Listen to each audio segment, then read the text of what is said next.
One small mistake in your backdoor Roth IRA could quietly trigger a tax bill you never saw coming. Think you're doing everything right by converting after-tax money? The IRS might see it differently, especially if you ignore rules like the pro rata calculation or timing your contributions wrong. In this video, I'll walk you through the biggest backdoor Roth IRA mistakes that can cost you thousands and how to avoid them so your retirement savings actually work for you, not against you. Avoid ignoring the pro rata rule when you have existing pre-tax IRA balances. The backdoor Roth IRA strategy sounds simple. Contribute after-tax money to a traditional IRA and then convert it to a Roth IRA. But the IRS does not let you isolate just the after-tax portion if you already have money sitting in traditional SEP or simple IRAs. Instead, it applies the pro rata rule, which treats all your IRA money as one combined pool. That means when you convert, a portion of the conversion is considered taxable based on the ratio of pre-tax to after-tax funds across all your IRAs. For example, if you have $94,000 of pre-tax IRA money and you add a $6,000 after-tax contribution, only 6% of your total IRA balance is after-tax. If you convert $6,000, about $5,640 would be taxable and only $360 would be tax-free. That surprises a lot of people who expected a clean, tax-free conversion. To avoid this, many people roll their pre-tax IRA balances into a 401k or other employer plan if allowed, because employer plans are not included in the pro rata calculation. Another option is to convert everything and accept the tax hit in a strategic year when your income is lower. The key is to check all your IRA balances before you start and understand exactly how much of your conversion will be taxable. Filing Form 8606 correctly is also critical because it tracks your after-tax basis. Ignoring the pro rata rule can turn what you thought was a tax-free move into a surprisingly expensive one. Avoid leaving money in the traditional IRA too long before converting it to a Roth. Timing matters more than most people realize in a backdoor Roth strategy. The longer your contribution sits in the traditional IRA, the more likely it is to generate earnings like interest, dividends, or capital gains. Those earnings are pre-tax, even though your original contribution was after-tax. When you convert, any growth is taxable as ordinary income. For example, if you contribute $6,500 and it grows to $6,800 before you convert, that extra $300 is fully taxable. It may not sound like much, but if markets move quickly or you delay for months, the tax bill can grow. The cleanest execution is to contribute and convert as soon as possible, often within a few days, to minimize any gains. Some people wait intentionally, thinking they need to season the funds. But there is no IRS rule requiring a waiting period. That's a common misconception. However, you should still ensure the contribution has settled before initiating the conversion to avoid administrative issues. Also, if you do end up with gains, do not try to leave them behind to avoid taxes, because that can complicate your basis tracking and future conversions. Just convert the full amount and pay the small tax. The goal is simplicity and compliance.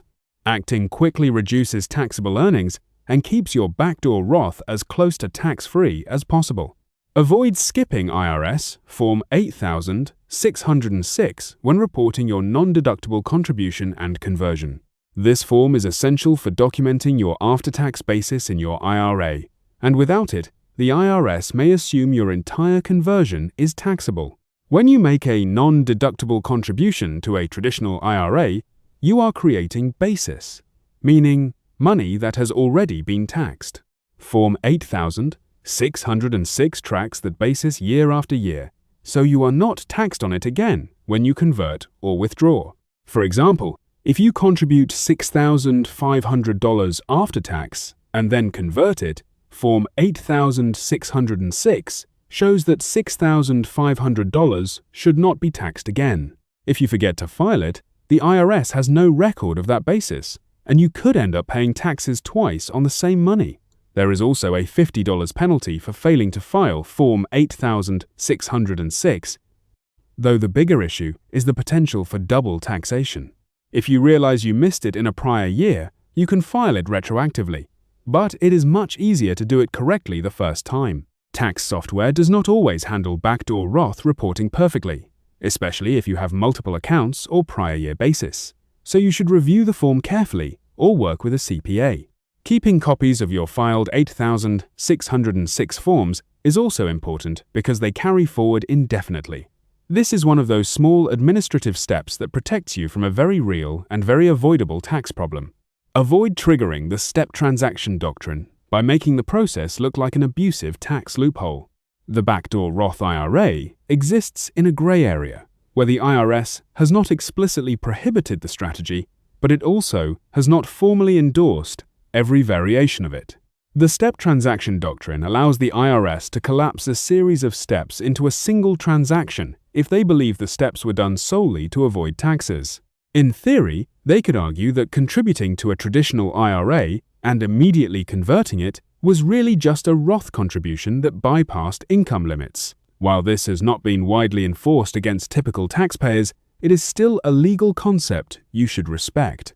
The way to stay on solid ground is to follow standard procedures, document your intent, and avoid overly aggressive tactics. For example, do not try to game the system by doing multiple rapid contributions and conversions in ways that appear artificial or abusive. Stick to annual contribution limits, keep clean records, and ensure your transactions are properly reported. Some advisors suggest a short waiting period between contribution and conversion, while others prioritize minimizing gains. Either approach can be reasonable, but the key is consistency and transparency. If audited, you want to show that you followed established practices and reported everything accurately. The goal is not to outsmart the IRS, but to use a widely accepted strategy correctly and responsibly. Avoid misunderstanding contribution limits and income rules, which can lead to excess contributions and penalties. The Backdoor Roth IRA is often used by high earners who exceed the income limits for direct Roth contributions, but the contribution limits themselves still apply. For 2024 and 2025, the IRA contribution limit is generally $7,000 per year, or $8,000 if you are age 50 or older, though you should always confirm the current limits. That total applies across all IRAs combined, not per account. If you accidentally contribute more than allowed, you face a 6% excess contribution penalty every year until the mistake is corrected. Another common issue is contributing without having enough earned income, since IRA contributions require compensation like wages or self-employment income. Additionally, if you or your spouse are covered by a workplace retirement plan, it affects whether your traditional IRA contribution is deductible, though for a backdoor Roth you typically want it to be non-deductible. Confusion around these rules can lead to incorrect tax filings or unexpected penalties.